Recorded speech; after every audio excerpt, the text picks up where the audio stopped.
अगला नंबर विवेकानंद को भी बदनाम किया जा सकता है इस तरह से।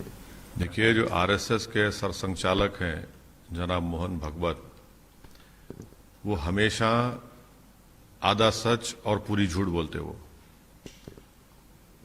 क्या मोहन भागवत साहब इस बात को भी डिनाई कर देंगे कि सरदार वल्लभ भाई पटेल ने ये कहा था कि महात्मा गांधी की हत्या हिंदू महासभा का फाइनेंशियल विंग ने किया, जो दामोदर सावरकर के मातहत काम करता था? ये सरदार पटेल ने कहा और लिखा भी, नंबर 1। दूसरा ये कि क्या वो इस बात का भी इनकार कर देंगे कि justice Kapur commission of inquiry ने अपनी रिपोर्ट में कहा कि सावरकर महात्मा गांधी की हत्या में कॉम्प्लिसिट है, कॉन्स्पिरेसी का हिस्सा है? तीसरा, क्या वो इस बात का भी इनकार कर देंगे कि सावरकर ने अंग्रेजों को कितने माफीनामे के खत लिखे, कि ये भी झूठ है? चौथा, क्या मोहन भागवत इस बात का भी इनकार कर देंगे कि 1939 में पूरे देश में आवाज चली थी कि पूरे मिनिस्टर रिजाइन करेंगे? क्या लिलिंगतो के साथ जाकर सावरकर ने नहीं कहा कि हम रिजाइन नहीं करेंगे, और यह कहा था कि हम साथ देंगे? पांचवी बात, क्या मोहन भागवत इस बात का भी इनकार कर देंगे कि सावरकर ने यह कहा था कि हिंदू राजाओं ने मुस्लिम महिलाओं का रेप नहीं किया, रेप करना चाहिए था? छठी बात यह है कि क्या मोहन भागवत इस बात का इनकार कर देंगे कि सावरकर ने पितृभू और पुण्यभू की बात की कि फादरलैंड और होली लैंड? सावरकर तो ये कहते थे कि जो हिंदू है वही इस देश का सिटीजन है, और जो नहीं है वो इस देश का सिटीजन ही नहीं हो सकता, कि फादरलैंड और होली लैंड की उन्होंने बात की। कितने एग्जाम्पल्स हम देंगे जिससे ये बात साबित हो जाती है ये कि ये लोग आज हिस्ट्री को तोड़ मोड़ के पेश कर रहे हैं, और एक वक्त ऐसा आएगा कि अगर ऐसा ही सिलसिला चलता रहा तो महात्मा गांधी को फादर ऑफ द नेशन हटाकर सावरकर को फादर ऑफ द नेशन बना देंगे लोग। जो महात्मा गांधी के मर्डर ट्रायल में एक्यूज था और जस्टिस जी इंक्वायरी में उनको कॉम्प्लिसिट करार दिया गया। कितनी मिसालें देंगे हम, और ये तो झूठ बोल रहे हैं सब इसके बारे में। सर, आप इस बात से इत्तेफाक नहीं करते कि सावरकर दुश्मन नहीं थे मुस्लिमों के, जैसा कि मोहन भागवत साहब ने कहा कि वो उर्दू में पोएट्री करते थे, गजल लिखते थे, वो मुसलमानों के दुश्मन नहीं थे, उस तरह से उनको प्रोजेक्ट किया गया। क्या बात है, क्या मजाक है ये कि उस जमाने में तो अगर वो मोहन भागवत अगर पढ़ेंगे, महात्मा गांधी का एफआईआर जो था हत्या का, वो पूरा उर्दू में लिखा गया था।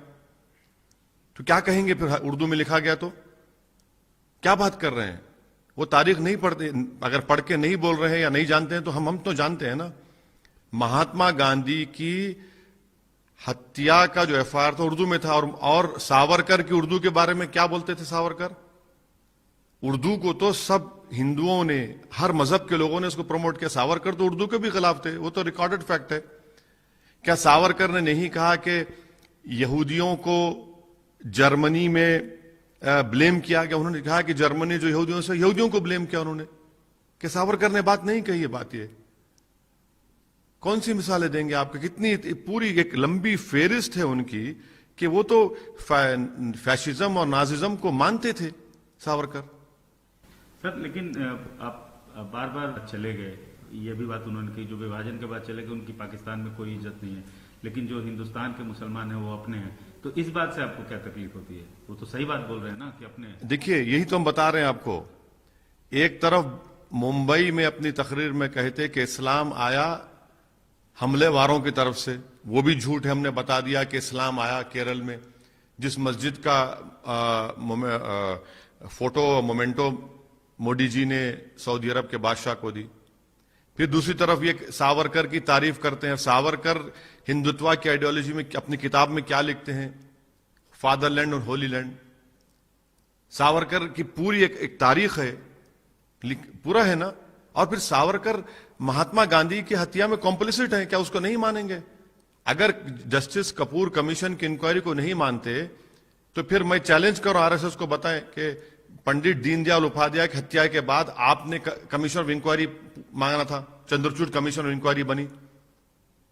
तो ये इनका ये तो आंखों में धूल झोंकने के आदी हैं लोग, और ये समझते हैं कि इस तरह से कवर अप करेंगे, इस तरह से आदि सच और पूरा झूठ बोलेंगे तो देश एक्सेप्ट करना शुरू कर देगा। सबसे तकलीफदेह बात मुझे बहैसियत पार्लियामेंटेरियन ये है कि पार्लियामेंट के सेंट्रल हॉल में एक तरफ महात्मा गांधी की फोटो है और उसके राइट ऑपोजिट सावरकर की फोटो है, जिसको जस्टिस जीवनलाल कपूर कमीशन ने कहा था। अच्छा, ट्रायल में उनको कोरॉबोरेशन एविडेंस नहीं था तो एक्विट कर दिए, मगर क्या आप तस्वीर लगाएंगे गांधी की तस्वीर के सामने? क्या बताना चाह रहे हैं? बताना यही चाह रहे हैं कि अब देश को मैसेज दे रही है आरएसएस और बीजेपी कि अनकरीब में एक वक्त आने वाला है कि बापू फादर ऑफ द नेशन नहीं रहेंगे, सावरकर बन जाएंगे। सर, राजनाथ सिंह जी ने भी कहा कि रियलिस्ट आदमी थे सावरकर साहब, उन्होंने भी देखिए, राजनाथ सिंह यकीनन बीजेपी से उनका ताल्लुक है, संघ से उनका ताल्लुक रहा है और अभी भी है, मगर वो उनका जो एक परसेप्शन है अपोजिशन लीडर में कि भाई तो थोड़ा सुलझावा ठाकुर लीडर है ये, मगर अब तो झूठ बोल दिए, अब तो सुलझी हुई बात नहीं कर रहे। महात्मा गांधी तो ये कहते थे कि जेल को जाना एक नॉन वायलेंट का रास्ता है, जेल को जाना, और वो शख्स माफीनामा लिखता है अंग्रेजों के लिए, अंग्रेजों से माफीनामा लिखते सावरकर। दूसरे क्यों नहीं लिखे जो काला पानी में थे? काला पानी में जाने के 8 महीने के अंदर सावरकर माफीनामा लिख दिए। तो राजनाथ सिंह इतनी झूठ क्यों बोल रहे हैं? इनके इस बयान के बाद तो उनको कोई सुलझावा नहीं मानेगा अभी। क्यों? हिस्टोरिकल फैक्ट है कि गांधी बोलते जेल जाओ, जेल भरो, और आप कह रहे हैं गांधी को से जोड़ रहे हैं। कहां कहां कहा गांधी, बताइए ना आपने, कितना तोड़ मोड़ के झूठ बोलते रहेंगे लोग। सर, पोजीशन और अपोजिशन की जो रूलिंग स्टेट है उन पर बोला गया कि ये उनकी वजह से है, ऐसा कुछ नहीं है, गलत। क्या जगन भी बीजेपी के पॉलिटिकल थिंकिंग में उनके खिलाफ है? आंध्रा की हुकूमत, वहां पर पावर कट शुरू हो चुके हैं। ये कंप्लीटली प्लानिंग नहीं की, इनके इस गवर्नमेंट का लेजीनेस है और इनमें वो विजन नहीं है। सेकेंड वेव खत्म हुई जून जुलाई में, आपको प्लानिंग करना चाहिए था ना, आप प्लानिंग नहीं करते, आप सिर्फ इंपल्सिव काम करते हैं, आप सोते रहते हैं। जब अचानक क्राइसिस आपके सर पर गिरती, देश पर गिरती, तो आप खड़े हो जाते हैं और हमेशा की आदत क्या है, दूसरों पे डाल दो। नहीं, भारत सुनिए, नहीं कोटे का राज्यों ने अपने कोटे का पावर नहीं, सुनिए, बिल्कुल गलत बात है। दिल्ली जो यूनियन टेरिटरी बना दिया आपने उसको, उसका क्या पावर प्रोड्यूस करता है? वो कहां से लेता पावर? वो कौन बनाता है पावर दिल्ली का? ये एक फैक्ट है कि 135 जो कोल प्लांट्स हैं, 108 क्रिटिकली लो स्टॉक्स उनके पास है, और उसमें 28 जो है उनके पास तो सिर्फ एक दिन का स्टॉक है। आंध्र प्रदेश में लोड शेडिंग हो रही है, पंजाब में हो रही है। क्यों हो रही है भाई? आप प्लानिंग ही नहीं करते ना। जिस तरह आपने कोविड की फर्स्ट वेव आई, उस वक्त अगर आप वैक्सीनेशन की प्लानिंग कर लेते तो सेकेंड वेव में लाखों लोग नहीं मरते थे भारत में। तो आप प्लानिंग ही नहीं करते, आप एंटिसिपेट ही नहीं करते, आप में दूरंदेशी नाम की चीज ही नहीं है, आप में विजन ही नहीं है कि जब सेकेंड वेव के बाद जब इकोनॉमी खुलेगी तो जाहिर है पावर की डिमांड बढ़ेगी। इकोनॉमी खुल रही है तो आपको तो विजुअलाइज ही नहीं किया ना आप। ये आपकी पॉलिसी है। तो हमेशा आपकी नॉन प्लानिंग की वजह से, आपकी गलतियों की वजह से इसका खमियाजा देश को भुगतना पड़ेगा। और खास तौर से रूरल एरियाज में पावर ही नहीं है, अर्बन एरियाज में फिर भी पावर मिल जाए, रूरल एरियाज में लोड शेडिंग हो रहा है हर जगह पर। सर, एक अंतिम सवाल, आपका जो आजकल फेवरेट स्टेट बना हुआ है, जहां आजकल आप बार बार जा रहे हैं, उत्तर प्रदेश में, और लखीमपुर खीरी का जो इंसिडेंट हुआ, उस पर आपका क्या कहना है?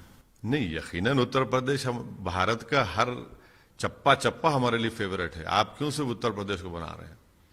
लखीमपुर खीरी में हम पूछना चाहते हैं आरएसएस के सरसंघ चालक से ये क्या बता, इसके बारे में क्या बोलेंगे? जो किसानों को गाड़ी से रौंद दिया गया, गाड़ी से रौंद दिया गया, और मंत्री कहता है कि मेरी गाड़ी है, और मंत्री अभी भी मंत्री बना बैठा रहेगा, और इंसाफ भी होगा। ये सब इंसाफ नहीं होगा। ये आंखों में धूल झोंक रही है योगी सरकार और मोदी सरकार, क्योंकि अक्टूबर 20 को सुप्रीम कोर्ट में ये केस आएगा। आप क्या कर रहे हैं? मंत्री को हटाइए ना।